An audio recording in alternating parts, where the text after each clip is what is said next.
Episode 9. Into the Ember. The hideout transformed into a war room. Echo drilled the infiltration team relentlessly, sparring, formation drills, silent communication signals, escape routes. Her voice was sharp, her movements precise, her eyes constantly flicking toward Ash as if checking she was still there. Ash spent her days with Marin and Vess in the lower chambers, studying diagrams of the Spire's magical defenses. Vess, still flickering between shadow and humanity, traced trembling fingers over the sketches. "Silver conduits," Vess rasped. "They carry the soul energy. Break them, and the Pyre weakens." Ash nodded, committing every detail to memory. "And the entrance." Vess pointed to a narrow passage on the map. "Old tunnels, forgotten, but guarded." Ash swallowed. "By wraiths?" "Bound ones," Vess whispered. "Mindless, used as hounds." Ash's stomach twisted. "I'll free them if I can." Vess's eyes, briefly human, softened. "Mercy." Ash didn't tell her the rest. She didn't tell anyone. She intended to free as many wraiths as possible once they reached the Pyre, even if it killed her. The night before the mission, the team gathered in the common room. No speeches, no bravado, just quiet companionship, shared bread, soft conversation, the weight of what tomorrow meant. Ash caught Echo's eye across the room. Echo nodded toward the stairs. They slipped away to the roof. Gray hollows stretched beneath them, lanterns flickering, smoke drifting, the distant hum of a city unaware of the storm about to break. Echo leaned against the parapet, arms folded. "I used to come up here when I first joined the rebellion.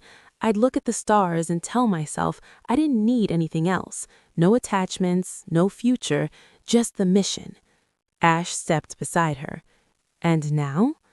Echo exhaled slowly. "Now I can't stop thinking about what comes after, if there is an after." Ash's heart thudded. "What do you imagine?" Echo hesitated, then looked at her with a softness that made Ash's breath catch. "You," Echo said quietly. "I imagine you." Ash's throat tightened. "Echo."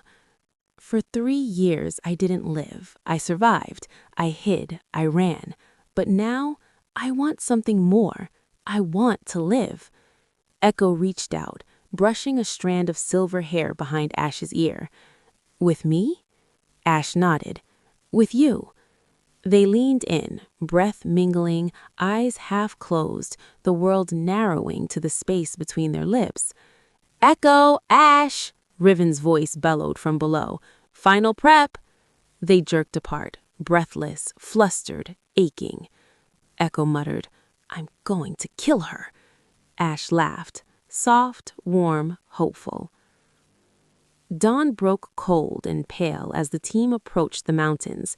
Vess led them to a narrow fissure hidden behind a curtain of dead vines. "This way," whispered Vess. The tunnel beyond was ancient, carved stone, collapsed supports, the air thick with dust and old magic. Their lanterns cast long shadows on the walls. Echo moved at the front, every muscle taut. Ash stayed close behind her, feeling the weight of her secret plan pressing against her ribs. They descended deeper. The air grew colder. The shadows grew thicker. Then they heard it, a low guttural growl. Bound wraiths. Echo signaled for silence. 2 wraiths emerged from the darkness, smaller than the Harbinger, but fast, vicious, their collars glowing faintly. Ash stepped forward. "Let me try." Echo grabbed her arm. "Ash! Chance me. I can do this." Echo hesitated, then nodded, trusting her. Ash reached out with her magic, touching the ash residue clinging to the wraiths' forms. She whispered to the remnants of who they once were. "Rest." One wraith staggered, its form flickering, giving the team time to slip past. The second resisted, thrashing, shrieking, until Ash pushed harder, blood dripping from her nose. It stilled. Ash swayed. Echo caught her.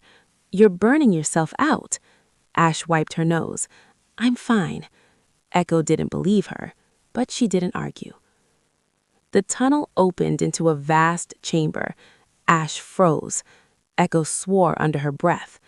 The Pyre of Echoes was beautiful and horrifying. A circular room of polished obsidian, a central altar carved from silver-veined stone. Machinery of blessed silver and blood-forged metal spiraled outward like ribs. Conduits pulsed with faint red light, leading to containment cells along the walls. Ash felt the weight of 100 souls pressing against her. Echo whispered, "Gods."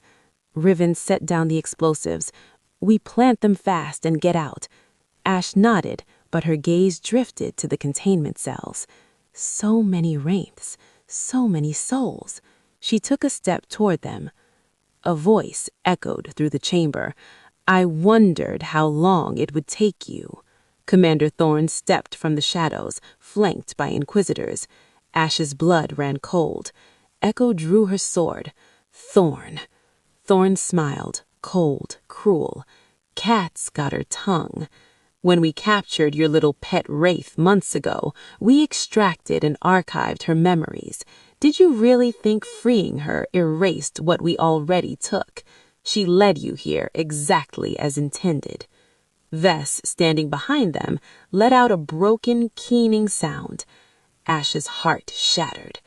Echo stepped in front of her. "Ash, run!" Ash shook her head. "I'm not leaving you." "Ash, no!" The air grew colder. A shadow materialized behind them, massive, towering, its collar blazing like molten silver. The Harbinger. Echo's face went pale. Ash reached for her hand. Echo squeezed back. The team stood surrounded, inquisitors ahead, the Harbinger behind, the Pyre pulsing with stolen souls. Ash and Echo stood shoulder to shoulder, hands intertwined, facing the impossible. The Harbinger's eyes glowed with ancient, tortured awareness. The Pyre hummed like a heartbeat.